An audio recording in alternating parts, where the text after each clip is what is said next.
En el nombre del Padre, del Hijo y del Espíritu Santo. Amén. Lectura del Evangelio según San Mateo. Inmediatamente después Jesús obligó a sus discípulos a que embarcaran. Debían llegar antes que él a la otra orilla, mientras él despedía a la gente. Jesús pues despidió a la gente. Jesús subió al cerro para orar a solas. Cayó la noche y él seguía allí solo. La barca en tanto estaba ya muy lejos de tierra y las olas la golpeaban duramente, pues soplaba el viento en contra. Antes del amanecer Jesús vino hacia ellos caminando sobre el mar. Al verlo caminando sobre el mar se asustaron y exclamaron: «¡Es un fantasma!» Y por el miedo se pusieron a gritar. Enseguida Jesús les dijo: «Ánimo, no teman, que soy yo». Pedro contestó: «Señor, si eres tú, manda que yo vaya a ti caminando sobre el agua». Jesús le dijo: «Ven». Pedro bajó de la barca y empezó a caminar sobre las aguas en dirección a Jesús. Pero el viento seguía muy fuerte. Tuvo miedo y comenzó a hundirse. Entonces gritó: «Señor, sálvame». Al instante Jesús extendió la mano y lo agarró diciendo: «Hombre de poca fe, ¿por qué has vacilado?». Subieron a la barca y cesó el viento, y los que estaban en la barca se postraron ante él diciendo: «Verdaderamente tú eres el Hijo de Dios». Palabra del Señor. Gloria a ti, Señor Jesús.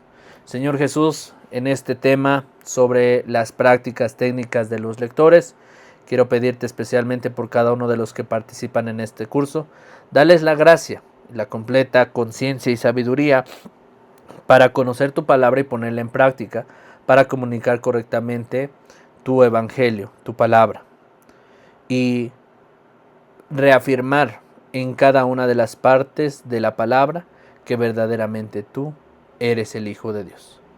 Todo esto te lo pedimos, a ti que vives y reinas por los siglos de los siglos. Amén. En el nombre del Padre, del Hijo y del Espíritu Santo. Amén. En este último módulo, hermanos, comprenderemos las partes prácticas y técnicas que tienen que ver con el tema número 9 de este librito del manual para proclamadores de la palabra de Dios, ¿sí? Veremos sobre todo el tema de la respiración, la proclamación y más. Bien, entonces vamos a comenzar. Un lector y un salmista debe saber que va a usar su voz como herramienta de trabajo y servicio a Dios. Por ello, debe conocer de su instrumento como parte del camino hacia la excelencia de la proclamación. ¿Cuál es su herramienta de trabajo de ustedes? La garganta, la boca, la respiración, su postura. La respiración, comencemos con el primer punto. La respiración es de vital importancia para un cantante, por lo tanto para un salmista es lo mismo. Y si cuida la técnica de moderar su forma de respirar, su tono de voz y su ritmo, será excelente para su presentación. Vamos a ver en primer lugar cuáles son las formas correctas de respirar antes de leer o cantar el salmo. Y vamos a ver. La primera parte es que cierre la boca y respire profunda y suavemente por la nariz, bajando el aire hasta el abdomen y elevando el diafragma y ensanchando los músculos laterales debajo de las costillas. Es decir, debemos de mantener una postura recta, ¿sí? Tranquilizarnos y respirar. A ver, respiremos, ¿sí? Hagan este ejercicio ustedes. Respiren de manera tranquila. Relájense. Saquen el aire por la boca. Y así vamos a relajar primero los músculos que vamos a trabajar durante la proclamación. En segundo lugar, una vez que ha llenado de aire la cavidad mencionada, deje salir el aire por la boca, como les mencioné, lenta y suavemente, casi sin sentir. Y en tercer punto, al respirar no deben de inflarse y levantarse el pecho, de hacer esto. No, sino relajados. Respiramos por la nariz, sacamos por la boca, sin ningún tipo de movimiento en los hombros. Eso es lo que nos indican estos tres pasos. Entre menor movimiento corporal tengamos al momento de respirar, es mucho mejor. Eso habla de una buena relajación. Una buena respiración se va a notar al exterior, ¿sí? Si estás respirando bien, pues no se va a notar. Pero una persona que está acelerada, por ejemplo, o un deportista, o una persona que viene corriendo y está acelerada, ¿qué hace? Nos empezamos a alterar, ¿no? Hay personas, por ejemplo, lo que a mí me pasaba cuando me ponía nervioso es que empezaba yo a sudar, ¿no? Te alteras, tu corazón late rápidamente y no, tienes que tranquilizar, pero todo comienza por la respiración. Tranquilízate, relájate. Y dice que no se tienen que mover ni el pecho ni los hombros cuando una persona respira bien. Ahora, ya que aprendimos a respirar, vamos a pasar al tema de la pronunciación. Segundo punto importante de un lector es aprender a pronunciar y tener dicción al momento. ¿La dicción qué es? La dicción es esta fluidez que tenemos al leer las lecturas. Por ejemplo, no es lo mismo decir inmediatamente después Jesús obligó a sus discípulos a que se embarcaran. Eso no es una buena dicción. Estamos haciendo muchas pausas, estamos haciendo muletillas. Las muletillas es repetir la palabra de embarcaran. Esas muletillas, esas pausas, esa lentitud no es una buena dicción y ahorita lo vamos a revisar. Para tener una buena pronunciación y dicción, los lectores tienen que practicar en casa la búsqueda de palabras en las sopas de letras. Sinceramente es algo que a mí me ha funcionado. Recordemos que para leer necesitamos primero ver bien y tener desarrollado el músculo de los ojos. Por ejemplo, cuando van en la carretera los que manejan, o incluso aunque ustedes no manejen, nos vamos a ir, no sé, a Guadalajara. Llegamos a Guadalajara y para elegir entre una carretera y otra, ¿qué es lo primero que vemos? Un letrero que nos diga que por aquí es el camino y acá dice Guadalajara y de este lado va a decir, no sé, Monterrey. Voy a tomar el camino de Guadalajara. Pero ¿por dónde comienza el conocimiento y por dónde empezamos a leer? Por la vista. La lectura de cualquier persona comienza por la vista. Y si no alcanzo a ver, pues me voy a perder en el camino porque no voy a saber dónde queda Guadalajara. ¿Bien? Entonces, toda lectura de cualquier cosa siempre va a empezar por la vista. La recomendación que yo doy para una buena dicción en las palabras, al momento de pronunciarlas, es realizar este tipo de sopas de letras, ¿sí? Por ejemplo, acá tenemos esta sopa de letras y tenemos que buscar las palabras del Adviento. Por ejemplo, ¿qué palabras tenemos en el Adviento? Tenemos, pues de entrada, aquí nos va a indicar la palabra Adviento, preparación, vivir, ¿sí? Ahí abajo vienen las palabras. Entonces, por ejemplo, Adviento. ¿Qué es lo que voy a hacer en esta sopa de letras? Con su vista, o sea, si ustedes se están dando cuenta, no pronunciamos nada y entonces empezamos a buscar entre las letras. Este ejercicio que hacemos con los ojos es lo que un deportista haría. Por ejemplo, un jugador de fútbol. ¿Cuál es la función de un jugador de fútbol? Meter gol en la portería del equipo contrario. Para lograr esto, el futbolista tiene que ejercitar sus piernas, correr, tener rendimiento, resistencia, respiración. Bien. ¿Cuál es el músculo que va a ejercer el lector? El de la vista, el de la garganta y el del abdomen. El de la vista es el músculo que más tenemos que desarrollar al buscar las palabras. Y tienen que hacer este ejercicio con muchas sopas de letras. No importa que no sean del tema de la iglesia. Hay muchos temas de comida, de verduras, de cosas, de oficios. Hay muchas sopas de letras muy bonitas. Yo ya no he encontrado estos puestos de periódicos. Antes eran muy populares. No sé si se acuerdan. Ahorita ya no. Ya casi no hay puestos de periódicos en la calle. Pero en las librerías puede que encontremos estas sopas de letras. Si no, desde internet podemos encontrar muchas. En este librito que les voy a compartir nada más el tema 7. Perdón, el tema 9, Les voy a compartir las sopas de letras. Tengo ahí el documento de las sopas de letras para que lo realicen como este ejercicio. Pero la invitación es que ustedes se compren unos libritos así. Y cuando estén viendo su novela, cuando estén sentados en casa, en su sofá, pues estén ahí. Se pongan ustedes sus lentes y empiecen a hacer sus sopas de letras. Porque vamos a ejercitar el músculo de los ojos, de la vista, para buscar. De tal manera que cuando ejercitamos eso, cuando se nos ponga en un leccionario frente a nosotros visualizamos la lectura y la decimos en voz alta las palabras, y obviamente esto va a generar que haya menos errores en nuestra pronunciación. Eso es el objetivo, ¿sí? Acá tenemos, por ejemplo, otra sopa de letras, ¿sí? Ahí se ven un poquito borrosas, pero ya que las imprimen, estas sopas de letras se ven un poquito más claras, ¿sí? Por ejemplo, acá tenemos otro del Domingo de Ramos. Tenemos el de los evangelios, el de los evangelistas, ¿sí? Y así son varias sopas de letras que ahí les comparto. Y finalmente continuamos con el uso del micrófono y hablar en público.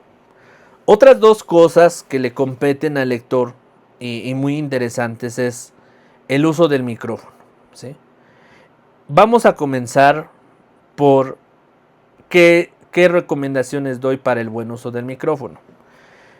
Se recomienda siempre adquirir un buen equipo de sonido y para eso debemos consultar a un profesional en el área del audio, ¿sí? Esto lo he comentado ya muchas veces y pueda que suene yo como disco rayado, ¿no? Los lectores deben de promover el equipo de sonido. No tenemos que esperar a los fiscales, al encargado. Oye, no. Si ustedes tienen oportunidad, organicen una kermés, organicen un retiro, un evento para recaudar fondos. Y con esos fondos comprar un audio. Ahora, no se trata solo de comprar un micrófono, un par de bocinas y ya. No. Recuerden que para el Señor lo mejor. Y si vamos a adquirir un equipo de audio, pues hay que consultar a un profesional. Y decirle, oye, ¿qué marca de micrófono me recomiendas? Una más o menos, una que esté buena, que el micrófono se escuche bien, que no chille el micrófono, que no se descomponga tan rápido.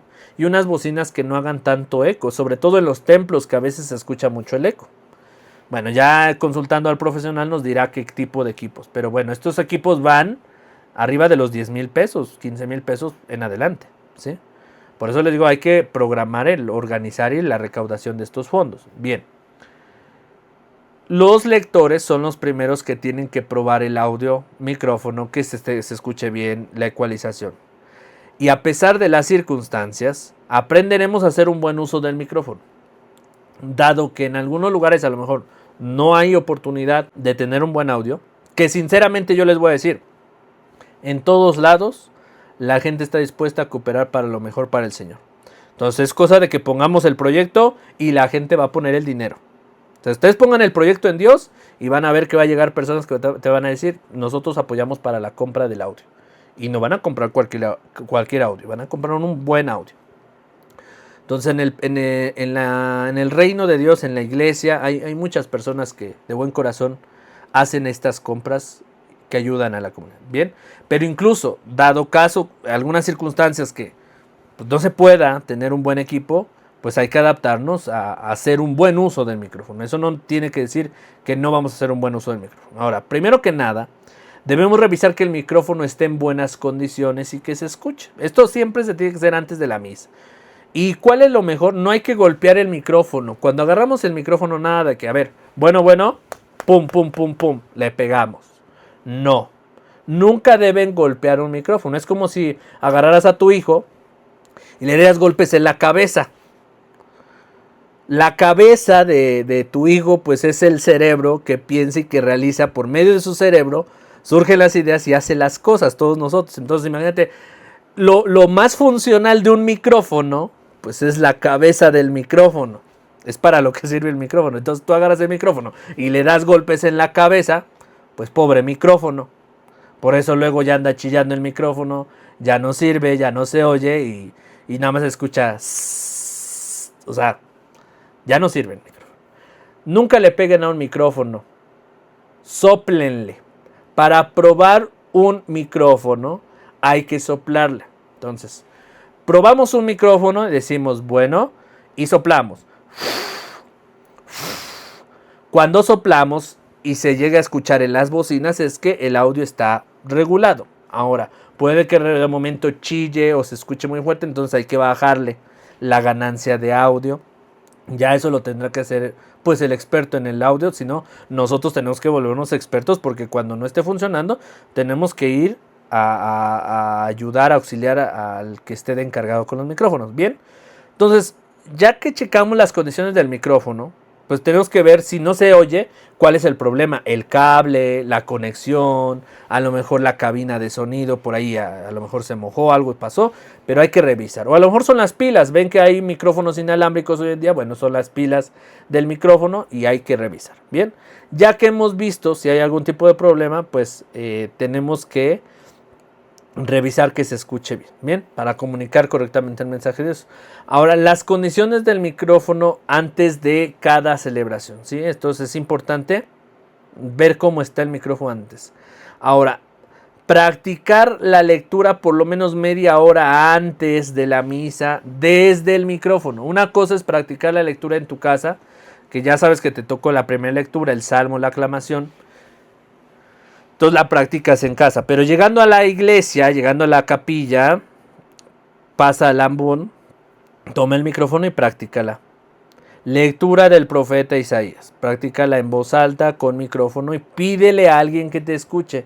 Y ya te va a decir si se escucha bien, oye, te trabaste en esto, checa esa palabra para que no te trabes, ¿no? Por último, no le tengas miedo al micrófono, ¿sí? O sea, hay quienes le tienen miedo al micrófono y el micrófono lo agarran bien lejos o lo agarran volteado hacia allá. En este evangelio o lectura de la carta a los romanos, Pablo, apóstol de Cristo, etcétera, ¿no? ¿Sí? Voy a dar un ejemplo así, ¿no? De la carta a los romanos. De manera que Abraham es el padre de todos los que creen sin haber sido circuncidados. Aparte que hablamos bajito, el micrófono lo dirigimos con la cabeza del micrófono hacia allá o por acá, pero nunca pegado. Entonces tiene que estar ni tan pegado, sino a una distancia bien, ¿sí? Para que se escuche tu voz. No le tengan miedo al micrófono. El micrófono es la herramienta más vital de un lector. Es como por ejemplo un futbolista, vuelvo al ejemplo. Futbolista se entrena y se prepara. Cuando pasa a jugar el partido final, el partido de su presentación para meter el gol y ser protagonista o de demostrar de lo que está hecho, el jugador de fútbol se pone sus tacos, se pone su short, su playera, lo que necesite para tener resistencia. Ahora, el lector tiene que saber cómo agarrar el micrófono y tomar el micrófono con esa firmeza y certeza. Lectura de la carta a los romanos. Es fácil ver que la promesa hecha por Dios a Abraham, o más bien a su descendencia de que el mundo le pertenecería, no era fruto de la ley, sino de la nueva justicia que procura la fe. Si debiéramos cumplir la ley para conseguir la promesa, la fe ya no tendría sentido y la promesa también se quedaría en nada. Pues la ley solamente trae condena, ley y transgresión van juntas. Palabra de Dios, te alabamos, Señor. Eso es hacer el buen uso del micrófono. No le tengan miedo. Eso no es una justificación para alguien que a lo mejor ya lleva más de 2 años y todavía le seguimos teniendo miedo, nervios al agarrar el micrófono. No, es tu herramienta de todos los días. Y entre más la practiques te vas familiarizando y tienes que aprender a proclamar. Por último, terminamos con la parte de hablar en público. Un lector, aunque no siempre va a predicar, sobre todo ustedes van a hablar en público en el sentido de que van a leer frente al público. Y a veces nos intimida la comunidad. A lo mejor si estás leyendo en una misa con 20 personas, pues dicen no pasa nada. Pero cuando te toca leer las lecturas en la misa patronal de la fiesta patronal y llega el obispo, el más importante de la comunidad, y la capilla está llenísima, más de 500 personas hay en el templo y te toca pasar a leer, pues la verdad es que la intensidad, los nervios aumentan. Evidentemente todos nos hemos puesto nerviosos al pasar a leer o sobre todo a pasar a cantar el salmo en misas muy importantes, o sea, que son misas especiales. Todas las misas son importantes, pero hay misas especiales donde llega el obispo, donde hay mucha gente, donde son primeras comuniones y estás en el ojo del huracán, todos te están viendo. ¿Cómo dominamos? Bueno, ahí van a estar las estrategias. Lo más difícil, hablar en público. Seguramente más de una vez te has puesto nervioso en una celebración presidida por un obispo o un sacerdote fuera del ordinario. ¿Qué quiere decir? Lo que les acabé de mencionar, una fiesta patronal. A esto súmale que no has tenido la preparación suficiente en el control de tus miedos e inseguridades. O sea, eres una persona insegura, o sea, súmale eso.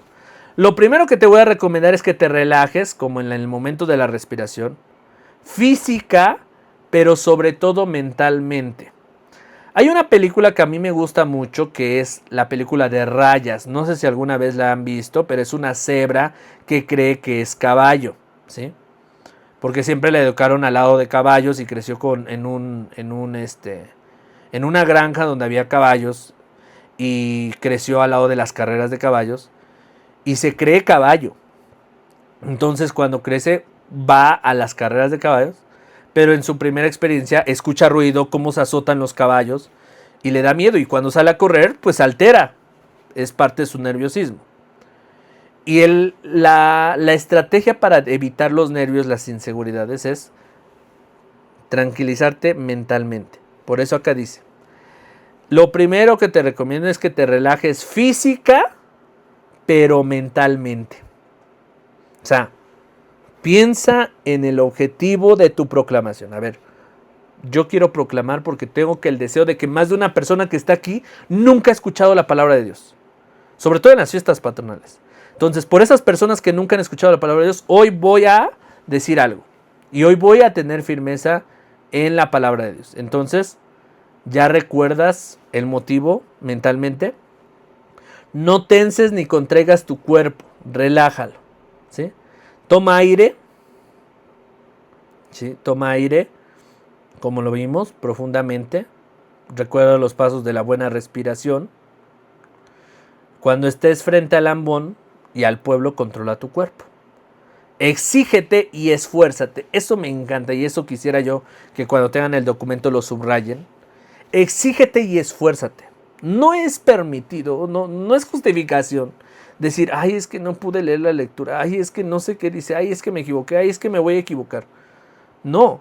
Imagínate un futbolista, vuelvo al mismo ejemplo, un futbolista que entre a la cancha teniendo el miedo de meter gol. Ay, es que me vayan a pegar con el balón. Ay, es que no sé si pueda yo pegarle al balón. Ay, es que corren muy rápido los del otro equipo. No. Cuando un futbolista se prepara para su partido final, pues ya sabe lo que va y entrega todo en la cancha. Suda la camiseta. Hay una frase de la película, no sé si se acuerdan, pero es una película infantil. La de Cars, la de Rayo McQueen. Este personaje que es un corredor de carreras de autos, su amigo le dice, no mires atrás, deja todo en la pista. Y el no mirar atrás y dejar todo en la pista es esta referencia de entregar todo. Yo los invito a que ustedes se sientan realmente líderes de la palabra, no protagonistas, porque el protagonista de la historia es Dios, sino que nos hemos entrenado para esto, estamos hechos para esto. Por eso el texto dice, eres como un deportista que entrena para su partido final o su presentación. Así cuando estés desde el ambón presidiendo la palabra de Dios, recuerda que para eso te preparaste. Para eso ya leíste previamente la palabra, ya entonaste los salmos, ya hiciste experiencia con el micrófono y tu único objetivo es lograr que las personas escuchen a Dios a través de ti, desde tu buena pronunciación. No está permitido que el lector surba con miedo, con nervios de, ay, ¿y si me equivoco? ¿Y si no me escucho? No, te estás preparando para eso. Entonces, si te estás preparando para eso, llegas y demuestras desde tu preparación lo que es una buena proclamación. Y cuando las personas se queden atentas y sorprendidas, wow, vas a decir, Dios realmente habló a través de mí. Y esto son las prácticas de un buen lector. Acá dice, si nosotros nos subimos al ambón a revisar las lecturas y el micrófono el párroco nos grita y nos baja porque nos dice que nos queremos lucir. Ok. Eso es uno de los grandes ejemplos que digo. A veces en lugar de acompañarnos, hay sacerdotes que nos regañan, ¿sí? En lugar que nos animen o nos impulsen a prepararnos, pues como que te queda el miedo de decir, ay, mejor no me preparo, mejor en mi casa leo, y ya llegas y pues como te salga, ¿no? Dice, no tengo micrófono, mi pregunta es cómo decir las frases con intención, gracias. ¿Cómo las frases con intención? Georgina. Bueno, ¿quién me habló? Hola. Yo quisiera preguntar que una misa memorial es de la de menor rango de la solemnidad y la fiesta. Y cuando dice Jesús, hagan esto en memoria mía, va a lo solemne, ¿no? No lo entiendo ahí. Ah, bien. Cuando nosotros en la misa celebramos, cuando dice el sacerdote, hagan esto en memoria mía o hagan esto en conmemoración mía, se está refiriendo a las palabras que Jesús dijo en la última cena, de celebrar en memoria suya siempre la Eucaristía. Cuando hablamos de memorias libres o memorias obligatorias, nos estamos refiriendo a celebraciones de la misa dedicadas a los santos, ¿sí? Esas son tipos de celebraciones tituladas como memorias, pero que están dedicadas a los santos y algunas son libres, es decir, libre que la puedo tomar o no la puedo tomar. Por ejemplo, hoy se celebra San Cirineo Magno y ustedes dirán, ¿y quién fue ese santo? No es tan común, a lo mejor acá en México, ¿no? Un ejemplo. Y entonces no estamos obligados a celebrarla, no es conocido, no es común, bueno, adelante. Pero San Cirineo Magno, un ejemplo, fue un santo en Italia, ¿no? Entonces, Italia, la comunidad de Italia, en Roma, Italia, tienen esta memoria obligatoria, porque es un santo de su comunidad. Por eso es la diferencia de memorias libres, memorias obligatorias, pero las memorias son estas memorias de los santos. Pero la otra palabra que es hagan esto en memoria mía es muy distinta a lo que hacemos en las memorias. Mi nombre es Guille y hablo de Tecali de Herrera, de la parroquia de Santiago Apóstol. Órale, Daniel, aquí. buenas noches. Sí. A mí me ha tocado proclamar en algunas ocasiones la primera lectura. Sí. Y yo tengo un modo, como un poquito, se puede decir, más tierno de proclamar la primera lectura. A mí me comentan que se escucha bien, pero acá también dice que tenemos que hablar con firmeza, con certeza, pero a veces no se escucha. Si habla uno con firmeza, a veces no se le da el tono como un poquito más tierno, sino se oye más duro. ¿Estaré equivocada al leer al proclamar la lectura? Bien, acá lo importante es hacer la actividad como les mencioné, que hagan la práctica, a lo mejor no antes de misa, sino en otro momento, a lo mejor entre semana, un martes, un jueves, después de la hora santa. Y si a lo mejor no está el sacerdote y te podemos practicar en el templo, tomar el micrófono y leer, ¿sí? Y ahí pedirle a alguien que nos escuche, que se ponga hasta el final del templo, que se siente en la banca y que nos diga o sea, que leamos la lectura, ¿sí? Y que nos diga cómo nos escuchamos. ¿Se escucha bien? ¿No se escucha bien? La diferente pronunciación. Y ahí hacer el ejemplo de las dos. Me comentas que una es como un poquito más pausada, como pues haciendo el tono. Pero a veces dices que no se escucha bien. Y que realmente te digan cuál de las dos formas se escucha mejor. Y esa tómala como correcta. No sé si me expliqué. A mí me comentan que sí se escucha bien por el tono, pero acá en lo que tú explicaste dice que hay que ser con firmeza, o sea, como que un poquito más fuerte, ¿no? Como le habla una madre a un hijo. Ah, ok, sí. Pero el mío es un poquito más, como más suave, tierno. más suave, sí, sí. Claro, sí, sí entiendo el punto, bien. En ese sentido, o sea, el punto es que se llegue a entender. Cuando me refiero al tema de la firmeza, no especialmente Me refiero a como hablar fuerte, como a gritar, no a gritar, sino como que se escuche que estamos regañando, ¿no? De momento puede entenderse así, no. Sino hablar de firmeza en la lectura es certeza de las palabras que voy a decir. O sea, no titubear. No sé si alguna vez les ha pasado a ustedes, pero hay lectores que pasan con este miedo de... Es fácil ver que la promesa hecha por Dios a Abraham, como titubeando, ¿sí me explico? Como queriendo dar pasos despacio, pero no tienes la certeza de lo que estás leyendo y tienes miedo como al equivocarte, ¿no? Sino, por eso digo, la firmeza va más referida a ser conscientes ya de lo que vamos a leer y que seamos más fluidos, no tanto al ser rígidos. De momento se puede entender que la firmeza es como rigidez, como decir las cosas fuertes, ¿no? Sino firmeza de tener conciencia de lo que estamos leyendo. Seguridad, ¿sí? Sobre todo. ¿Alguien más? Muchísimas gracias. Sí. Y un gusto Daniel. saludarle de Tecali de Herrera, me dice, antes de Tepeaca, ¿verdad? Antes de llegar... Exacto. Sí, sí, sí. Antes de llegar a Tepeaca. Sí, sí, sí, ubico. Muy bien, gracias. Después de la segunda lectura hay una aclamación, ¿cierto? Entonces, mi pregunta es, ¿la hace el cantor o la hace el proclamador? La aclamación. La instrucción general del misal romano, que obviamente no nos dio tiempo de estar leyendo toda la instrucción general del misal romano, indica que la aclamación corresponde al salmista. El papel del salmista es cantar. De hecho, el salmista tiene que ser un integrante de la Schola Cantorum, que es el coro, ¿sí? Entonces, el salmista tiene que venir del coro. Es lo que manda la instrucción general. Se elige al participante del coro, participa como salmista y participa como aclamador. De la aclamación siempre se tiene que cantar. Dado las circunstancias, la preparación, la mala formación que hay en nuestras comunidades, pues pasa un lector a recitar de manera hablada la aclamación. Es lo más común.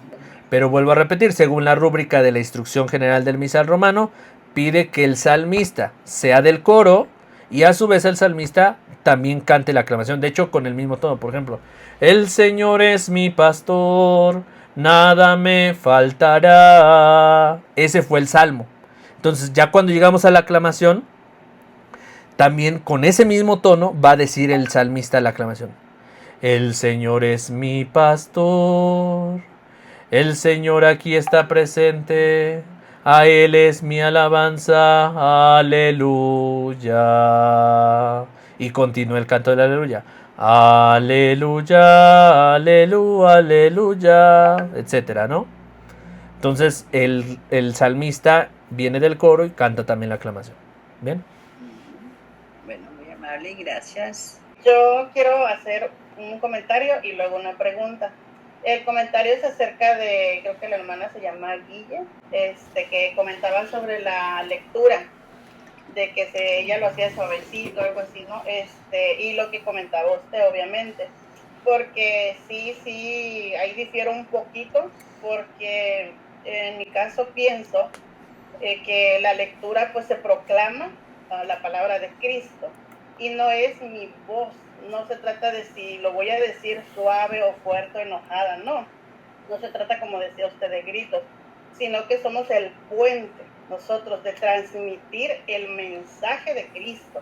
No vamos a leer, no solamente vamos a leer cualquier lectura, no, es a transmitir lo que Cristo quiere darnos en ese mensaje. Entonces, como puente nosotros vamos a, como decía usted, con la certeza de cada palabra. Entonces, hay palabras que traen cierto énfasis en los que, pues, si trae interrogante, se va a leer tal cual. Si trae signos de admiración, se va a leer tal cual. Porque yo no puedo leer una pregunta que traiga signos de interrogación suavecito. O sea, tengo que dar énfasis en esa pregunta. Si yo voy a ver signos de admiración, tengo que dar énfasis de admiración. Entonces, hay palabras que sí se tiene que elevar la voz sin llegar a los gritos, y hay palabras que sí son suaves, pero pues va de acuerdo al mensaje que Cristo quiere dar al pueblo, no a que mi voz se escuche suave, fuerte, o sea, no. En eso nada más un comentario. Y lo otro, la pregunta que yo tengo es de que cuando pasamos a leer en uno de los anteriores usted decía de que teníamos que esperar en cierto momento que el párroco iba a decir la oración al final, ¿no? De ya yo pasar a la primera lectura, ¿no? De cuando yo ya iba a estar en el ambón. Entonces, en mi caso, yo hasta ahorita espero que él termine y que diga, nos sentamos para pasar para escuchar la palabra del Señor, ¿no? Y paso a la primera. Yo con usted aprendí apenas de que yo debo ya estar arriba en el ambón para proclamar la primera lectura, y esa es mi duda. ¿En qué momento precisamente yo, o sea, una oración, ahora sí que la penúltima oración, digámosle así, o la antepenúltima, más o menos, en qué momento yo debo de subir, pues para no parecerme imprudente cuando el párroco esté hablando? Ahora, cuando me toque la segunda lectura, también, cuando es recomendable esperar que el salmista, porque en mi caso, el salmista es el que pasa, no nosotros como proclamadores. ¿En qué momento también esperar, o ahí sí terminar al salmista y luego ya yo caminar, o cómo? Esa es mi duda. Ok, a lo que se refiere es que están un poquito lejos del altar cuando pasan a participar. O sea, el movimiento que hacen es, pasan todos a hacer reverencia al altar. Sí, en medio. Y de ahí se dirigen al ambón. Es correcto. Pero nada más se queda en el ambón el que lee la primera lectura, por ejemplo. Correcto. ¿Qué pasa con el salmista y el segunda lectura y el de la aclamación? Todos bajamos dos, primera y salmista, pasamos en medio, y cuando termina el salmista, baja con el de la ok. A ver, entonces, hacen reverencia al altar y nada más sube al altar el que va a leer, y los demás se quedan abajo en la banca, ¿o cómo? En una silla normal, de los que estamos como oyentes, digamos. ¿Se quedan de pie o sentados? Sentados. Tenemos una de las sillas adelante, las bancas adelante, digamos, del pueblo, y ya luego está el espacio, ¿no? Y ya nosotros caminamos cuando nos toca la primera lectura, sube el de la primera lectura, y luego ya viene el salmista, baja el de la primera lectura, los dos hacemos reverencia, el de la primera va, se sienta, el salmista sube, luego cuando baja Bien. El de la segunda igual. Ya entendí. Bien, la pregunta es, ¿en qué momento me preparo para cuando toca mi turno, no? O sea, para no... Cuando me toca la primera y cuando me toca la segunda, porque en ambas participaba. Sí, claro, porque de hecho esto incluye al de la primera lectura. Bueno, el de la primera lectura no hay problema porque él pasa directo. Pero incluye al del salmo, al de la aclamación, bueno, segunda lectura y aclamación. ¿En qué momento le voy calculando para subir, no? Y no hacer más tiempo. En primer lugar, en este caso, de hecho, desde hace mucho tiempo, o sea, la misa originalmente tenía un silencio después de cada lectura, ¿sí? Por eso algunos sacerdotes todavía procuran el silencio después de cada lectura y lo marca la instrucción general del emisal romano. Y porque se leían las lecturas desde el altar de la palabra, que era a un costado, ¿sí? Y desde ahí se proclamaban las lecturas. Entonces, en lo que subía uno y luego bajaba, porque el pasillito es corto, pues obviamente hay un tiempo, y ese tiempo se aprovechaba para tener un silencio de meditación. Lo más correcto es que siempre haya un silencio, o sea, que no nos preocupemos por, ay, tengo que hacerlo rápido, o sea, inmediatamente termina el salmo y yo ya tengo que estar ahí. No, lo ideal es que sí haya un espacio de silencio, eso es lo ideal. Si el padre a lo mejor nos dice, no hagan tiempo, el mismo padre nos tendría que indicar, subimos todos al altar. Lo más correcto para evitar contratiempos en las lecturas es reverencia y todos subimos al lado del ambón en el altar. Y ahí para que luego se haga. Pero si el padre nos da oportunidad de que haya ese silencio, no habría problema porque esperamos hasta que termine bien. O sea, no tenemos que estar acelerados. Hasta que el salmo termine con la última estribillo. Esperamos, ahora sí, cuando vemos que ya deja el micrófono en el ambón o que ya se quita del ambón, entonces nosotros nos vamos con él.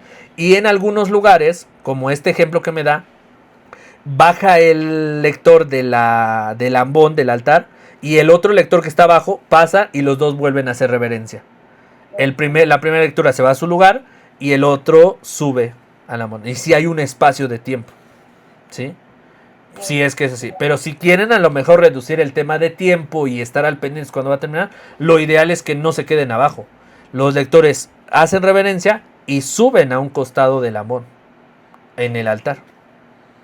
Pero entonces también ahí depende del párroco Sí, y del sacerdote. Sí, ¿cierto? O sea, sí, sobre todo depende del sacerdote. ¿Sí? Si ustedes ven que el sacerdote a lo mejor se molesta por hacer mucho tiempo, tienen que dialogarlo y decir, padre, ¿no cree que lo mejor para que no hagamos tanto tiempo entre que sube uno y baja otro, todos nos subamos al altar desde el primer momento? Si el padre dice, no tengo problema con que haya un espacio de silencio, así se va a tomar, ¿ok? No se molesta. Y una última, perdón, cuando subimos los proclamadores, he observado algo con el micro. A veces está muy arriba, está muy abajo, está como sea, ¿no? Pero hay ese descuido de estar bajándolo y acomodándolo hacia la persona, pero sí se tardan segundos. En eso tengo la duda. El micrófono es fijo. Porque sí hay quienes, o porque están altos, pues lo dejan un poquito alto o un bajo, pero sí he observado que o sea, van hacia el micro y lo suben y como que no les parece, lo bajan. Entonces, para mí eso es perder el tiempo, pero sí, no sé si sea correcto. Sí, lo único correcto es que puedan colocar el micrófono a la altura desde el principio, ¿sí? No importa si no le queda bien a la persona, pero por eso lo tienen que prevenir. O sea, antes de misa, si es estos micrófonos de los que son fijos, tienen que poner el micrófono a una altura media de los 3 o 4 lectores. Sí, si hay un lector, al menos que haya un lector muy alto, pues sí lo va a tener que mover. Pero esos micrófonos, ¿sí? Son omnidireccionales. ¿Qué es omnidireccional? Que ese micrófono recibe alrededor todo el audio. O sea, si hablas de arriba del micrófono se escucha, si hablas de abajo se escucha, si hablas de frente se escucha. Esos micrófonos tienen una muy buena recepción del audio. Entonces, si tú lo pones el micrófono, de estos que son sobre todo como de un alambrito que se mueve para arriba y para abajo, izquierda, derecha, para donde tú lo quieras mover, si tú lo dejas a una altura media, incluso si a mí me queda un poquito arriba, como a la altura de la nariz, mi voz se va a escuchar perfecta. No hay necesidad de moverlo, ¿sí? Porque de hecho, esos micrófonos son de los más caros que hay porque tienen una buena recepción de audio desde donde tú le hables. Entonces, si el micrófono lo colocas a tu altura de tu boca y el siguiente lector le queda un poquito abajo, ahí déjalo, no lo tienes que mover. O sea, tú tienes que pasar y leer. Esos micrófonos no se tienen que colocar, o sea, como exactamente a la altura de tu boca, ¿sí? Ahora, lo mejor es que eso se quede colocado desde un principio a cierta altura. Porque sí es un error estarlo moviendo de arriba para abajo, ¿sí? O sea, la interrupción de la gente. ¿Sí? O sea, eso distrae a las personas. Y ojo, mucho cuidado. En este caso, para las personas que hacen este movimiento de que suben y bajan y que uno se quedan abajo y así, los lectores no se pueden sentar. Los lectores permanecen de pie, ¿sí? Porque su función de lector es en las lecturas. Y ellos tienen que estar preparados para pasar a leer. No se queda sentado un lector. Durante las lecturas el lector tiene que permanecer de pie. Incluso aunque tenga sus sillas a un lado, pasas reverencia, regresas y ahí te quedas de pie. En tu silla o en tu lugar, pero de pie. Al menos en este caso que quedas enfrente y obstruyes a los demás, bueno, te tendrías que sentar. Pero la idea es que todos suban al altar y queden de pie. ¿Sí? La pregunta es que se dice la lectura del libro del Deuteronomio o solo se dice del libro del Deuteronomio. Lo ideal es decir del libro nada más. Ya. Sí. Y otra pregunta, ¿los salmos se cantan solo los domingos o también de lunes a viernes? De lunes a viernes en las misas feriales los salmos se cantan solamente la estrofa, el estribillo, la estrofa no, se dicen recitados. ¿Sí? Solamente el domingo se hace todo el salmo cantado. ¿Sí? Todo el salmo cantado. Entre semana no, entre semana la misa es más sencilla. De hecho, nada más igual trae una lectura. Primero, muchas gracias, Daniel. La información ha sido concisa, ha sido necesaria, ha sido muy rápida. Obviamente el tiempo es súper corto como para poder ahondar en muchas más cosas. quedan muchas preguntas, queda mucho trabajo. Nosotros acá nos reunimos una vez por mes, por lo menos, durante 2 horas para ir viendo detalles pequeños de la liturgia cada vez y aún así no acabamos, ¿no? Entonces, la verdad es que es muy complicado que pudiéramos terminarlo todo en tan poco tiempo. Sin embargo, lo que sí queda claro es que tenemos que seguirnos preparando, que tenemos que seguir trabajando mucho en la respiración, mucho en la dicción, que es a lo que en mi caso me gusta mucho enfocarme. Claro, también la liturgia, pero eso nos ayuda un hermano acá que tiene un montón de experiencia, pero vamos trabajando en esos dos sentidos, ¿no? Entonces, por ahí, pues muchas gracias, Daniel, de verdad el esfuerzo se nota y se percibe, y gracias por abrir este espacio, ¿no? Y que podamos compartir. Ciertamente me quedan algunas dudas, cosas que también tienen que ver con regionalismo, con cosas que a veces hacemos en un lado y en otro no, aunque nuestra iglesia es universal, ¿no? Y todo tenemos algunas formas de hacerlo en algún lado, siempre no. 2 detalles, hay que entender que las lecturas son diferentes, algunas veces son más poéticas, algunas veces son más severas, entonces todo eso, aunque tengan un género literario, la verdad es que tienen que ser, como tú bien lo decías, muy firmes cuando se dice. Aunque sea una lectura así muy, muy poética, tiene que ser firme en cuanto a que no puedes titubear. Entonces no es gritar ni regañar. Ciertamente es entender lo que estamos diciendo y entenderlo en el contexto, que los mismos misales mensuales nos ayudan a resolverlo, porque ahí en la explicación que viene nos da una idea de hacia dónde va y cómo va la lectura. Entonces, en ese sentido, también tenemos que estarla preparando, ¿no? Por lo demás, una observación también en los nuevos leccionarios, no dice lectura de, porque realmente no se está leyendo el libro, estamos, pues decimos, del tal cosa, ¿no? No es la lectura de, porque no es toda la lectura. Esa es una explicación que nos decían y viene en las nuevas ediciones. Las ediciones anteriores dice lectura de, Sí. pero viene la nueva que está con esa corrección. Entonces, no es que esté mal, ciertamente, pero sí mejor decir del libro de, porque nada más lo estamos tomando de ahí una parte, no estamos haciendo la lectura completa. Y en fin, salen un montón de cosas siempre que lo estamos platicando. Yo nada me quedo con eso. Muchas gracias, de verdad. A todos los demás hermanos, sigan preparándose todos los días, trabajando, esforzándose. Yo acá me gusta mucho apoyar en la preparación para los lectores. Y yo les pido que preparen la lectura del domingo desde el lunes. Entonces, desde el lunes empezamos a practicarla. El que tiene dudas, preguntas, se puede conectar, platicamos, revisamos. Tenemos que entender todas las palabras, porque a veces no entiendes una palabra, no puedes proclamar si no sabes lo que estás diciendo, ¿no? Pero en fin, muchísimas gracias a todos, buenas noches, Dios les bendiga. Gracias Andrés. Bien, cuídense, que Dios les bendiga y que pasen muy buenas noches.